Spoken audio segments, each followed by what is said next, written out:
L'intervention rapide du gérant de la marina de Hull a permis d'éviter des conséquences dramatiques dimanche dernier. Un bateau en flammes a fait craindre le pire puisque ce type d'incident a déjà contribué à anéantir des marinas complètes ailleurs dans le monde.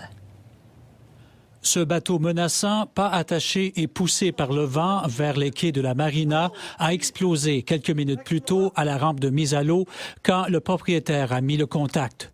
Voyant le danger imminent pour les autres bateaux, le gérant de la marina n'a fait ni une ni deux. Moi, j'ai réquisitionné le bateau de la Ligue navale. C'est un bateau en aluminium au lieu d'être en fibre de verre. Puis, il y avait 2 membres qui étaient dessus. Ça a été très rapide à partir. Puis lorsqu'on est arrivé au bateau en feu, il était à 1 pied de la section de bateau ici. Donc, c'était quelques secondes de plus, là, puis il aurait fallu changer d'intervention, mais c'est clair qu'on perdait des bateaux. Et là, les pompiers n'étaient pas encore arrivés. Non, à ce moment-là, le service d'incendie ou les mesures d'urgence n'étaient pas arrivées encore. Le temps de réponse du service des incendies de Gatineau a été de 9 minutes. Leurs Zodiacs ont fait leur apparition sur la rivière 5 à 6 minutes après que le Pogo, manœuvré par Jacques Drouin, ait poussé le bateau en flammes au large. Si le Pogo n'avait pas été là, comment une embarcation comme celle-là aurait pu pousser un bateau en feu au large?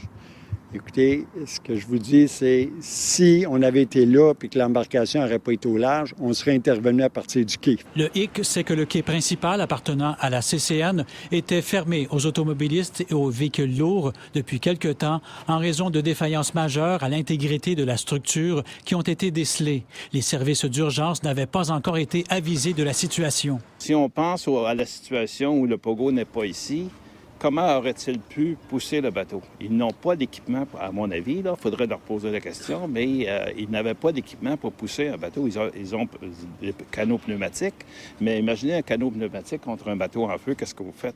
Selon Jacques Drouin, il fallait agir très vite. Quelques secondes de plus et le feu se serait propagé à d'autres bateaux. Ces 2 bateaux-là étaient perdus, puis avec la chaleur puis la proximité, les 2 autres en face auraient brûlé aussi très rapidement. Puis là, ça se répand sur tout le quai. Fait que souvent, dans des cas documentés, la marina brûle au complet. Certains propriétaires de bateaux présents lors de l'incident ont eu toute une frousse. Je voyais les flammes par 4-5 pieds d'eau.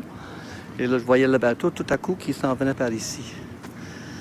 Jacques? Est-ce que vous avez eu peur que votre bateau y passe? Oui, ça a passé très proche. Vous avez eu peur?